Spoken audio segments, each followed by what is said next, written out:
लैमार्कवाद, विकास का एक सिद्धांत।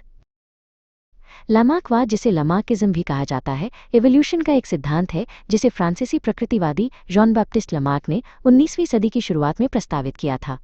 यह सिद्धांत बताता है कि एक जीव अपने जीवन काल में जो शारीरिक परिवर्तन प्राप्त करता है वे उसकी संतानों में विरासत में मिल सकते हैं। यह एवोल्यूशन की प्रक्रिया को समझाने का एक प्रारंभिक प्रयास था। लामार्क के सिद्धांत का पहला मुख्य बिंदु अंगों का उपयोग और अनुपयोग, यूज एंड डिसयूज का नियम है। इसके अनुसार किसी जीव द्वारा किसी अंग का अधिक उपयोग करने से वो अंग समय के साथ बड़ा और मजबूत हो जाता है। इसके विपरीत यदि किसी अंग का उपयोग नहीं किया जाता है तो वो धीरे धीरे कमजोर होकर अंततः गायब हो सकता है। इसका सबसे प्रसिद्ध उदाहरण जिराफ की गर्दन है। लैमार्क ने तर्क दिया कि जिराफ के पूर्वज छोटी गर्दन वाले थे। भोजन के लिए ऊंचे पेड़ों की पत्तियों तक पहुंचने के लिए उन्होंने अपनी गर्दन को लगातार ऊपर की ओर खींचा। इस निरंतर प्रयास के कारण उनकी गर्दन थोड़ी लंबी हो गई।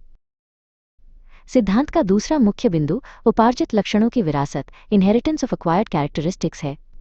लैमार्क का मानना था कि एक जीव अपने जीवन काल में जो भी लक्षण प्राप्त करता है, माइनस जैसे कि व्यायाम से बनी मांसपेशियां या लगातार खींचने से लंबी हुई गर्दन माइनस, वे सीधे उसकी अगली पीढ़ी को विरासत में मिल जाते हैं।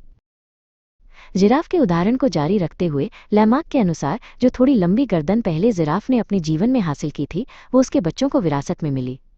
फिर उस पीढ़ी ने भी अपनी गर्दन को और ऊंचा खींचा और ये प्रक्रिया पीढ़ी दर पीढ़ी चलती रही, जिसके परिणाम स्वरूप आज के जिराफ की लंबी गर्दन विकसित हुई। एक और क्लासिक उदाहरण एक लोहार का है। एक लोहार जो अपनी भुजाओं का लगातार उपयोग करके हथौड़ा चलाता है, उसकी भुजाओं की मांसपेशियां बहुत मजबूत हो जाती हैं। लैमार्कवाद के अनुसार ये उपार्जित मजबूती उसके बच्चों को विरासत में मिलेगी और वे जन्म से ही मजबूत भुजाओं वाले होंगे। लैमार्क के सिद्धांत को बाद में बड़े पैमाने पर अस्वीकार कर दिया गया। ऑगस्ट वाइसमैन जैसे वैज्ञानिकों ने प्रयोगों के माध्यम से इसे गलत साबित किया। उन्होंने कई पीढ़ियों तक चूहों की पूंछ काटी, लेकिन हर पीढ़ी में चूहे लंबी पूंछ के साथ ही पैदा हुए। इससे पता चला कि जीवन काल में प्राप्त शारीरिक परिवर्तन जर्म प्लाज्म प्रजनन कोशिकाओं को प्रभावित नहीं करते हैं और इसलिए अगली पीढ़ी में नहीं जाते हैं।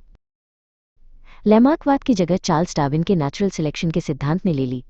डार्विन का सिद्धांत बताता है कि इवोल्यूशन उपार्जित लक्षणों के कारण नहीं बल्कि आबादी के भीतर मौजूद भिन्नताओं के कारण होता है। जिन जीवों में जीवित रहने और प्रजनन के लिए बेहतर अनुकूलन होता है वे अपने जीन अगली पीढ़ी को देते हैं। जेनेटिक्स के विकास ने इस विचार को और मजबूत किया।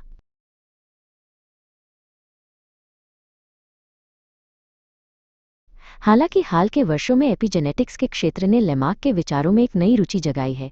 एपिजेनेटिक्स ये अध्ययन करता है कि डीएनए अनुक्रम को बदले बिना पर्यावरणीय कारक जीन की अभिव्यक्ति को कैसे बदल सकते हैं।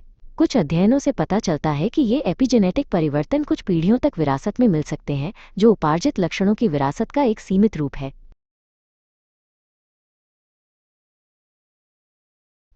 निष्कर्ष में जॉन बैप्टिस्ट लमार्क एवोल्यूशन के बारे में सोचने वाले पहले वैज्ञानिकों में से एक थे।